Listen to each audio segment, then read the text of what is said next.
Hello everyone, welcome to my mini blog. तो आज mini blog की स्टार्टिंग कर रही हूँ मैं अपने गांव से। आप सभी को पता है मैं अपने गांव आई हूँ। मैं गांव किस काम से आई थी वो भी आपने पिछले मिनी ब्लॉग में देख ही लिया होगा, बट आगे हम कहाँ जाने वाले हैं वो भी आपको पता चलने वाला है।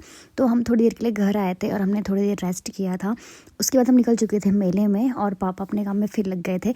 पापा चैन से नहीं बैठते हैं, वो कुछ ना कुछ करते ही रहते हैं। फिर पापा ने मेरी बहन को दिए थे पैसे, क्योंकि हम जाने वाले थे मेले में। बचपन की यादें ताज़ा हो गई थी, तो मेरी बहन को मिल चुके थे पैसे मेले में कुछ ना कुछ खरीदने के लिए। फिर हम निकल चुके थे, हमें रास्ते में मिला था इसे पहाड़ी क्या क्या कहते हैं आप कमेंट पे बताइएगा ज़रूर। और माहिका को तो काफ़ी पसंद आ रहे थे ये, और माहिका ट्राई ना करे ऐसा हो नहीं सकता है। तो माहिका ने भी मांगा था मौसी से अपने, और उसने ट्राई किया तो उसे काफ़ी अच्छे लगे, क्योंकि खट्टे मीठे होते हैं और ये पके नहीं थे। पकने के बाद ये बहुत अच्छे हो जाते हैं। फिर माहिका ने नानी का हाथ पकड़ा और निकल चुके थे हम मेले में।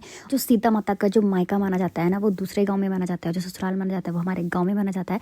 तो पूजा वगैरह मंदिर में सब हमारे गाँव में आते हैं, मेला लगता है दूसरे गाँव में। तो ये हमारे गाँव से दूसरे गाँव का नज़ारा है, हम वहीं जाना था हमें। और उससे पहले ना स्टॉल्स लगते हैं जलेबी के, तो हमने सोचा आते हुए हम लेके जाएंगे। हम दादी के लिए भी इसे लेके जाते थे हमेशा से ही। जैसे हम वहाँ पे पहुँचते हैं ना तो वहाँ पे काफ़ी भीड़ होती है। तो ये सीता माता का पत्थर होता है जो ज़मीन से निकलता है। कहा जाता है ना यहाँ पे कि सीता माता जी ने समाधि ली थी, तो वही ये पत्थर निकलता है। और ये पंडित जी के सपने में आता है कि कौन सी जगह में निकलने वाला है, तो ये खुदाई करके निकला जाता है। बाकी इसकी स्टोरी है वो मैं 2 साल पहले मैंने इसका व्लॉग बनाया, मैं आपको मेंशन कर दूँगी, आप देख सकते हैं वहाँ पे। फिर वहाँ पे हमने मेले से बहुत सारी चीज़ें ली थी, और हमने सारी यूज़फुल चीज़ें ली थी जो यूज़ होती हैं। माहिका के लिए एक छोटी सी प्यारी सी बच्ची के लिए ली थी मैंने प्यारी प्यारी चूड़ियाँ, जो मुझे काफ़ी पसंद आ रही थी। मैंने इन लोगों से कुछ ना कुछ खरीदना ही चाहिए, बेचारे इतना अपना रोज़गार इतनी दूर लेके आते हैं। तो और ये जो आप लोग दिखाई दे रहे हैं हमारे सारे गाँव के लोग हैं, और ये अपने गाँव के निशान लेके जा रहे थे। इसके आगे भी बहुत लंबी प्रोसेस होती है, बट हम लोग जल्दी ही घर आ गए थे, क्योंकि हमें अंधेरे में नहीं पहुँचना था घर। और ये जो स्कूल देख रहे हो आप, ये मेरी दीदी लोगों की बचपन की स्कूल है। और हमने जलेबियाँ ले ली थी ना, इसके पीछे भी बहुत बड़ी कहानी है। जलेबियाँ पूरी ख़त्म हो चुकी थी, और अब बड़ी मुश्किल से हम हमारी जान पहचान वाले थे, तो उन्होंने हमें सबसे पहले ही जलेबी दे दी थी। बाकी वहाँ पे कोई जलेबी नहीं बची थी। फिर हम घर आए और पापा फिर भी लगे हुए थे काम पे। पापा ने सब्जी वगैरह काट के रखी। और जो ये सब सारा सामान देख रहे हैं माहिका का ही सारा सामान है, उसकी मौसी ने भी उसको दिलाया था। फिर मैंने सबके लिए चाय बनाई, हमने एंजॉय करी चाउमीन। और माहिका को इतनी मिर्ची लग गई थी कि उसने पानी मांगा था, क्योंकि उसने पहली बार चाउमीन खाई थी।